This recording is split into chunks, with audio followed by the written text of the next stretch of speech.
We have ARQ Inc. Joining us is CFO Jay Voncannon and IR Anthony Nathan.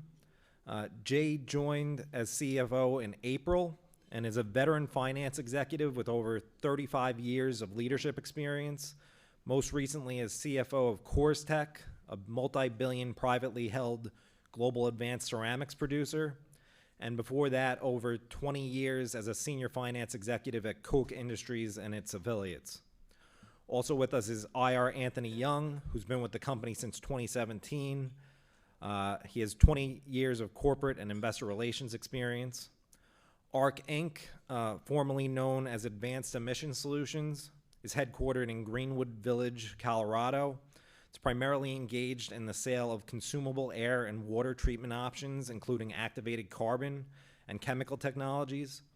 Through its acquisition of ARQ in early 2023, the company significantly increased its capabilities in granular activated carbon for water treatment and energy transition in higher growth markets, including applications for PFAS remediation. The company is vertically integrated and has ambitious CapEx plans to transform its business from legacy markets with long-term secular headwinds to high-growth water treatment solutions. It recently completed phase one of that transformation and announced commissioning of its first GAC line at Red River last month. ARQ has around 43 million shares outstanding, closed yesterday around 720 for around the 310 million market cap, net debt of 22 million for a 332 million enterprise value. And with that, I'll turn it over to Jay.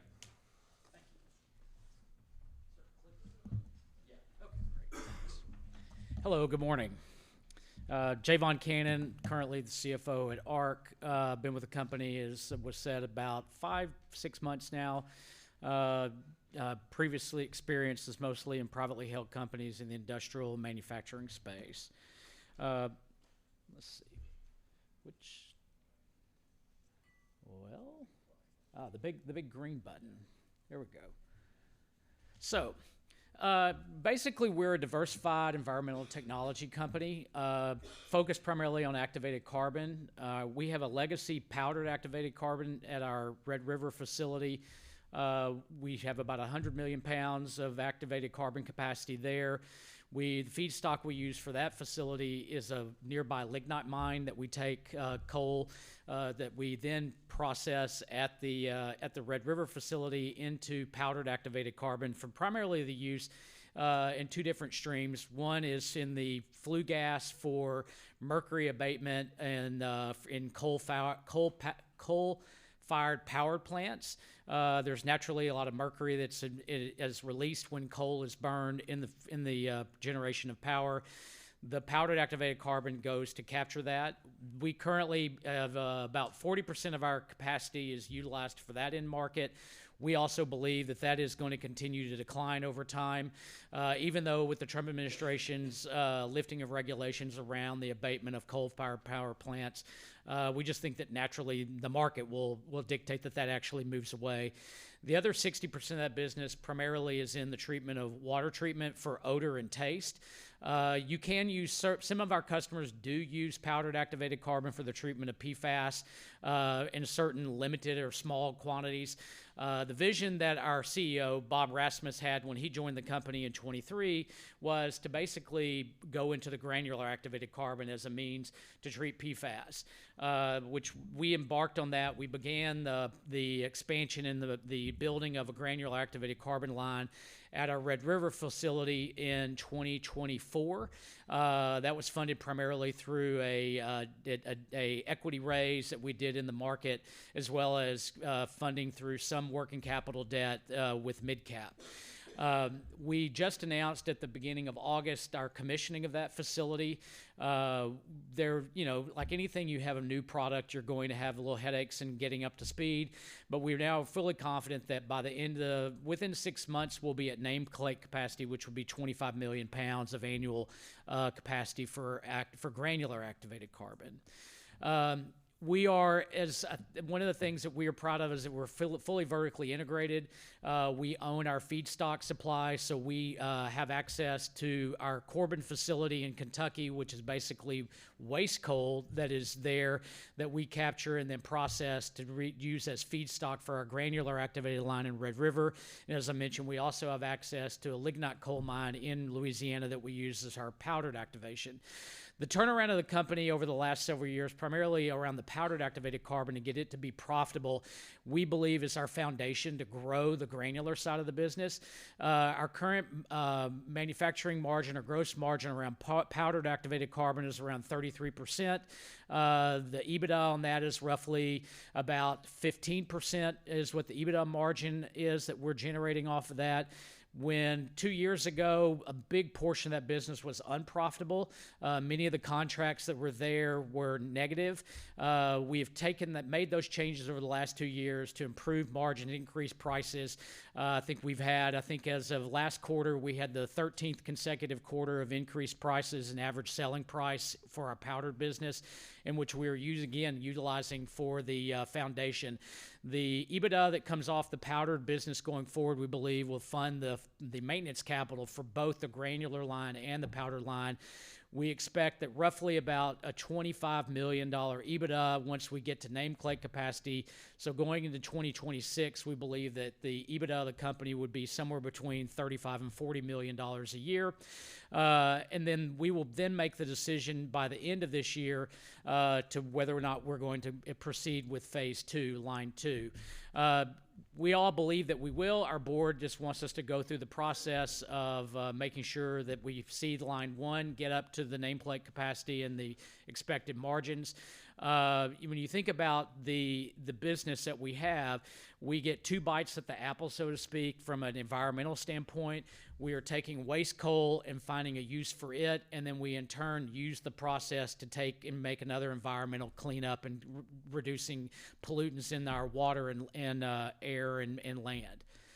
One of the things that's there we go. So as I mentioned before, we have the PAC Foundation business, and now we're adding the granular activated carbon business as a growth asset. We believe that there's still currently a supply-demand imbalance for the use of granular activated carbon in the treatment of municipal water. If you just look at the number of municipalities that need to have to meet the 2031 requirement of 4 parts per trillion, we believe that the amount of capacity for granular active carbon will be close to 380 million pounds a year. The current supply in the U.S. market is about 180 million pounds, so there is a distinct lack of supply. We recently met with the EPA a few months ago to talk about their issues and what the current administration's plans are. It relates to regulations around PFAS. They asked if we were concerned on the delay for 2 years. We said we weren't, primarily because you couldn't even meet, if we had the 29 requirement, municipal treatment of PFAS wouldn't be able to occur because there's not enough capacity for granular activated carbon. I know you're going to hear other presenters today to talk about other ways to treat PFAS in the drinking water supply. We believe that granular activated carbon is the most efficient means of treating PFAS in our municipal water supply. And that's just in the U.S. We think that Europe will follow soon with the more enhanced regulations, and that demand will continue to increase. One of the things that we did when we set up the granular activated plant at the beginning of the year, we contracted only about 60% of it with current municipal water or utilities. We wanted to reserve about 40% to go after the biogas market, the renewable natural gas market, primarily to treat odor that exists in those offtake streams. The reason is because the margin on that, or the average selling price for renewable natural gas sales for activated carbon is roughly 50% higher than what you're currently getting or what you would get on a per pound basis for municipal water supply. Generally, because the municipal water supply tends to be governments, they tend to be very cost conscious. The off gas, or the renewable natural gas market tend to be private companies, and there's a significant upstream for them to be able to take that gas coming off of landfills and such and be able to sell it into the natural gas stream. And so they're willing to pay a little bit more to take the odor out of that natural gas stream. We believe that we will be we are EBITDA positive currently now, and we'll even be more so with once the granular activated carbon line comes fully at nameplate capacity. Here's pictures currently of our Red River plant, which again is one line for powdered activated carbon and one line for granular activated carbon. And the picture on the right is our Corbin, Kentucky facility, where we have access to waste coal that we use primarily as feedstock for the granular activated carbon business there, plant in Red River. So we achieved a major milestone when we announced the commissioning of the Red River plant in August of this year, successfully completing that commissioning on I think August 6th is when the actual date it was. We believe that we'll be at nameplate capacity of 25 million pounds within 6 months of that date, so in January, February of next year. We are also looking for different ways to optimize that plant as we move forward. We had some cost overruns when we built the plant, but some of that was due to design flaws in our contracted designer that helped us design the plant. We're currently suing, but we believe that phase 2 or Lot 2 will get back the capital cost of roughly $75 million, which we believe has roughly a 3-year payback for us on an EBITDA basis. So, as I mentioned before, there's strong fundamentals for market demand that roughly 370 to 380 million pounds capacity would be needed to treat PFAS in the U.S. municipal water market. We believe that there are currently about 180 million pounds of capacity. We are the only public listed company that makes or activated carbon in the U.S. The two biggest competitors are privately held. One is Calgon, which is a division of a much larger Japanese conglomerate, and then Norit, which is owned by One Equity, which is one of J.P. Morgan's initial private equity funds. Norit is, and so there's a little bit of opaqueness there in the market, but we, try to do the best we can to understand. If you think about the amount of number of municipalities, it's roughly 35% of the municipalities out there today would need to treat their PFAS requirements. And then we think that there's going to be a continued increase in demand over the coming years, which bodes well for the supply and demand imbalance that I mentioned before. We think that the growth probably year over year is roughly 5% per year for granular activated carbon in North America. But we also think there's opportunities beyond activated carbon. So if we think about our Corbin facility where we have the coal fines that we have access there, one of the things that we're currently working with is one of the largest asphalt producers in the United States to use those coal fines as a potential additive to their asphalt product to extend the life of the asphalt, to help with the freeze-thaw potential that exists there, as well as the overall color of the roads, things like that many people care about. But if that capacity, or if that proves out to be a viable option for us, that could significantly consume a lot of our coal fines that we have at Corbin. But we've been testing outside bituminous coal, which is the primary use for granular activated carbon. And there are a number of opportunities that if we end up utilizing most of our Corbin facility for other end uses, that we'll be able to find other sources of supply to treat for at least feedstock into the granular side of the business. One of the other things I mentioned, go back to that, is one of the other things that we're looking at is part of our process as we treat the coal fines that exist in Corbin is we have to wash that coal, and that we are discovering that there are rare earth minerals that exist in that stream, and so we're currently evaluating, is there an opportunity to continue to look at rare earth mineral capacity through our facility at Corbin.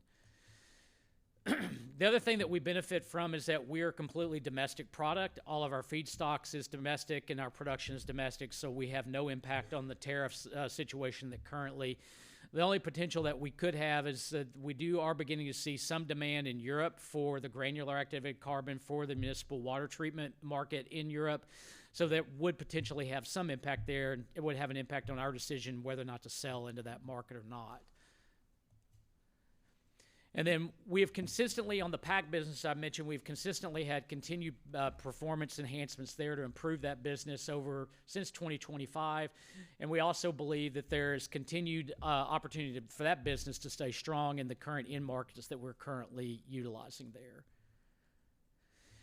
From a highlight standpoint, revenue for last quarter was around $28 million versus $25 million for the the quarter a year ago. As I mentioned before, we're roughly 33% gross margin, and this is all for the powdered activated carbon.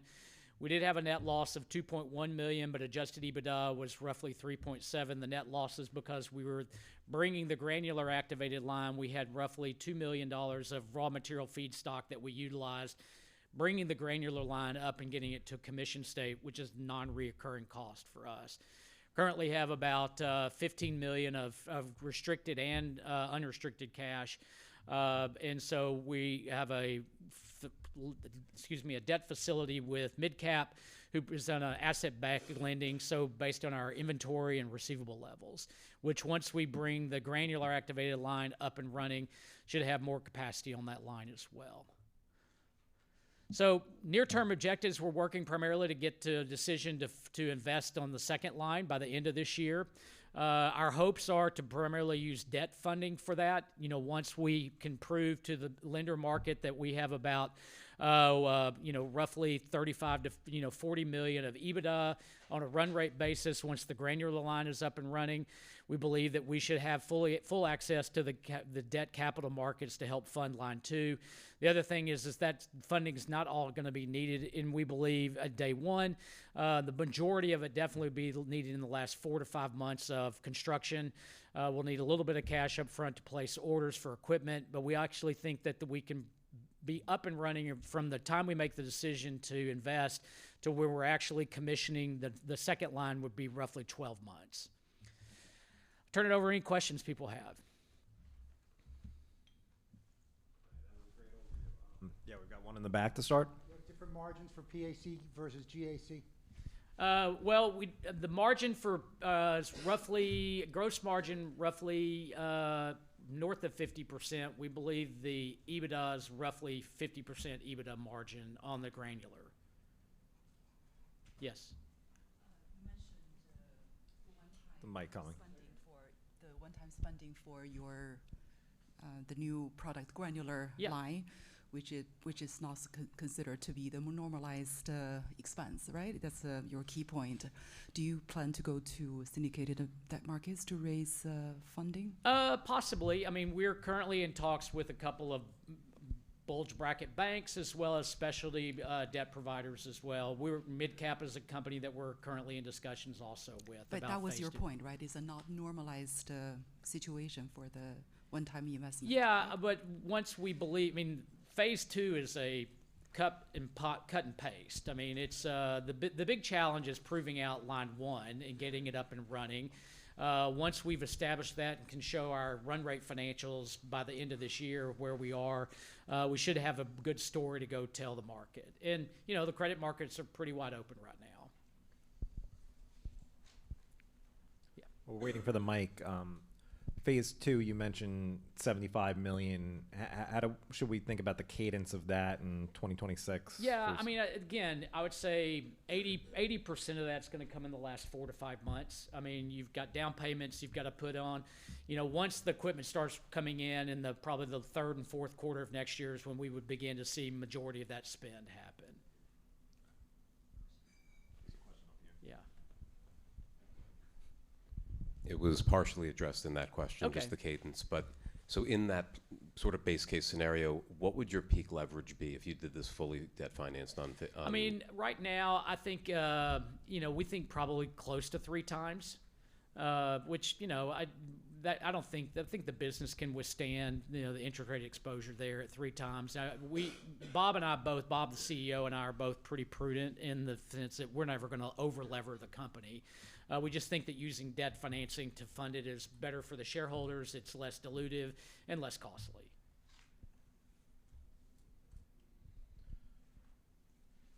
So one question I had Yeah. is Jay, you started back in April. Yeah. Just, exciting announcement with the commissioning last month. Yes. But what coming to the business in April, what really excited you about ARQ, and what have you seen in the 5 months that you've been there? Right. It's interesting. I actually retired from my job at Coors Tech at the end of this past year. And then I quickly discovered that, I'm never going to play golf 3 times a week or take up gardening in my backyard. And my wife was like, "Are you really just going to be home all the time?" I currently sit on 2 other boards, and so a mutual friend of Bob and I reached out to me. Bob was looking for a CFO, primarily to help mentor the current chief accounting officer that ARQ has, Stacia Hansen, who's been with the company for about 12 years. But Stacia just needs some mentoring to get to that CFO role. I don't know how long I'll be here. To me, it's an interesting company. And when Bob and I met for about 3 hours and talked about the business, talked about my background, talked about his background, and one of the things that I find, is I'm at the point in my career where I can be picky and choosy about who I work for. And, I believe in the mission that the company has. They're taking a waste product that's sitting on the ground, that's environmentally irresponsible, treating it, and then using it to clean up other parts. So it's where I'm at in my life. It's more about the mission and what I believe that can happen. I believe there's a lot of opportunity for growth here. Had a conversation earlier. Our SG&A percent as a revenue is pretty high, given the fact that we're a $100 million company. But if you think about in 2 years, we're probably going to be a $200 million to $250 million company. I think that the ability to grow the business and keep our cost or leverage our fixed cost around SG&A and our fixed costs at the plant is relatively easy and simple. And so we'll be able to see the profitability and the EBITDA margin improve off of that. I think the fundamentals of the supply and demand also are set up very nicely for a company that has a pretty long runway. Who knows where we're going to be? I mean, I guess on our current vision is that we're going to keep stacking on this plant. I do think that if I sit here and look at the company, should we be a publicly traded company? Probably not. We're fairly small, and we have a different cost structure. I think there's an opportunity if somebody were to come acquire us that was a strategic, that could then take those costs out, could actually then fund all the capital up front to meet this gap that we see from a supply-demand aspect. I do think there's an opportunity for somebody else out there too. So it's just all over, just attractive, something fun to do personally.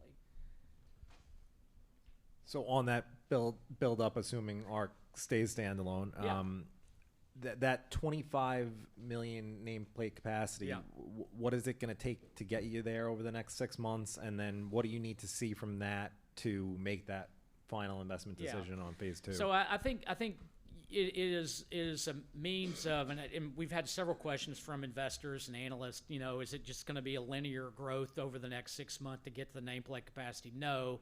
It's going to be stair steps. We will start increasing throughput. Then again, also working with the process. It's interesting. And one of the things that I find also fascinating about this business is it's very technical. It's not so much of just taking a bunch of coal and sticking it in an oven and you pull it out and you go do it. I mean, there are different specifics that you need to do to get the capacity or the attributes of the carbon that you want it to behave. And so, for selling activated carbon into the the renewable natural gas, it needs to have a different characteristic than what you're selling that carbon going into treating PFAS. And so, very scientific aspect of that. And so, we've got to work out the kinks on trans blending and things like that. As you start ramping up production, so you got to satisfy different customers, you've got to be able to build that production unit up.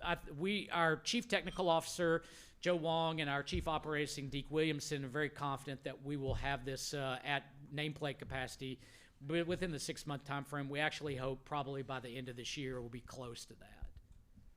Then beyond that, Bob's talked about potential for more than nameplate capacity at that. Yeah, I think that what do you need for that? And I think you have to, your operating team has to be very good at what they're doing relative to tweaking, pulling levers, and adjusting dials, at the plant to get to those levels. One of the advantages that we have relative to, I'd say the competition is Joe Wong, who is our chief technical officer. He's been in the activated carbon market for 35 years. And, it is again, the technical aspects of producing this is not that simple. And Joe, I would stack up against anybody else in the marketplace. And so I'm confident that we'll get there as well, and even probably beyond, which would then change our phase 2 potential. You asked also about what are the decision processes to get to phase 2. I think there's our board has set a few hurdles in front of us to basically prove out that the cost position and our margins where we expect to get, which we'll be measuring along the way as we go through this ramp-up phase. But we also need to look at all the lessons learned from phase 1. As I mentioned before, we had cost overruns. We're suing our contracts designer for phase 1 as well. And, as we got to the commissioning, we learned a lot as we were working through this. And so I believe that we will get there. It's just a matter of, it'll take time. And we expect by the end of this year to make an announcement. And then at the same time, the funding of that will also be a key decision a part of that, and how attractive we are able to find funding through the debt markets. We always have the equity markets available to us, or maybe there's some quasi component of both of those if we start seeing the credit markets tightening up.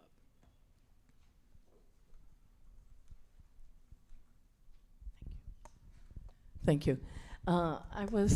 So we have spent quite a bit of time looking at what you are adding in terms of capacity for granular activated carbon. So now let's pretend for a second that you have your 50 million pounds. They are going out into the field and are going to eventually be totally loaded with PFAS. Yes.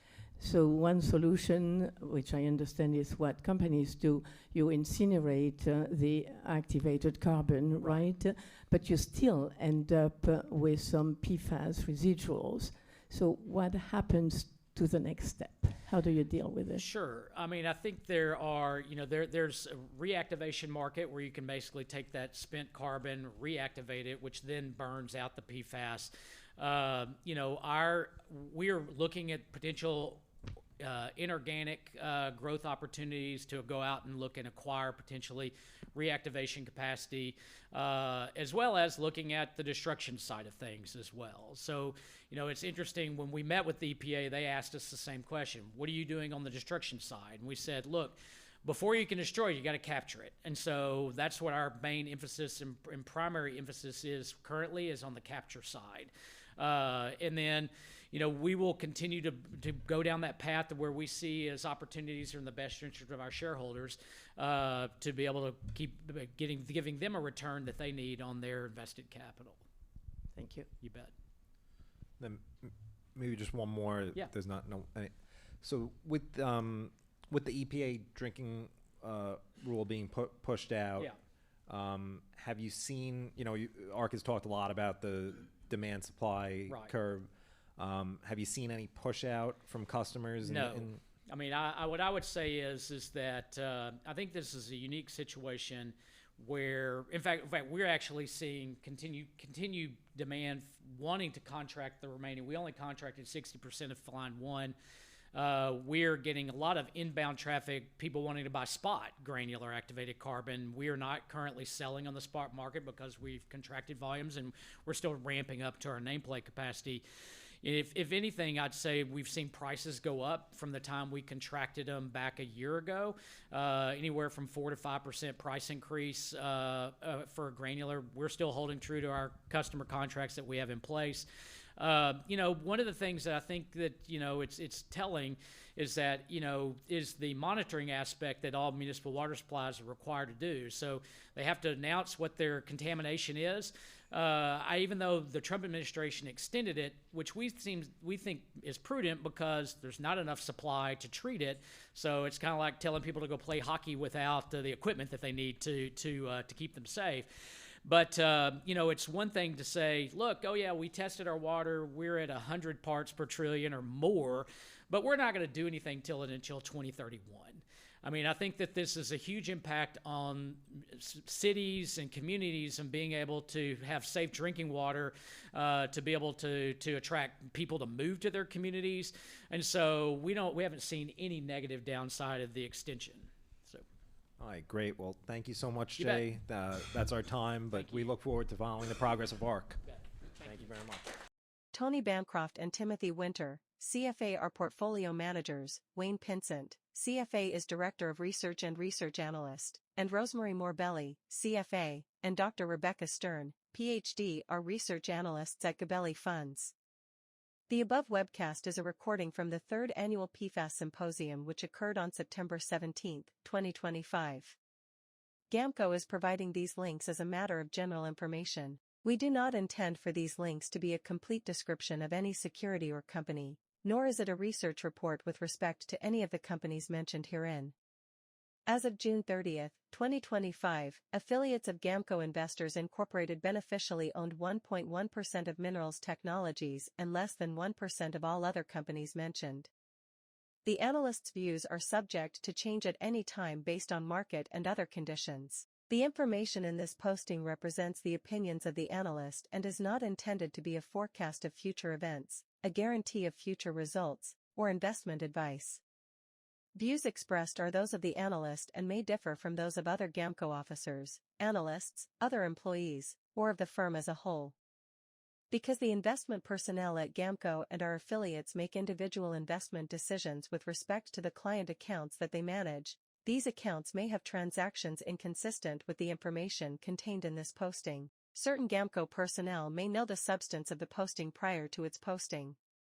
This webcast is not an offer to sell any security, nor is it a solicitation of an offer to buy any security. Stocks are subject to market, economic and business risks that cause their prices to fluctuate. When you sell shares, they may be worth less than what you paid for them. For more information, a prospectus, or summary prospectus, visit our website at www.gabelli.com or call 800 Gabelli 800 422 355 914 921 5100 fax 914 921 5118 info@gabelli.com.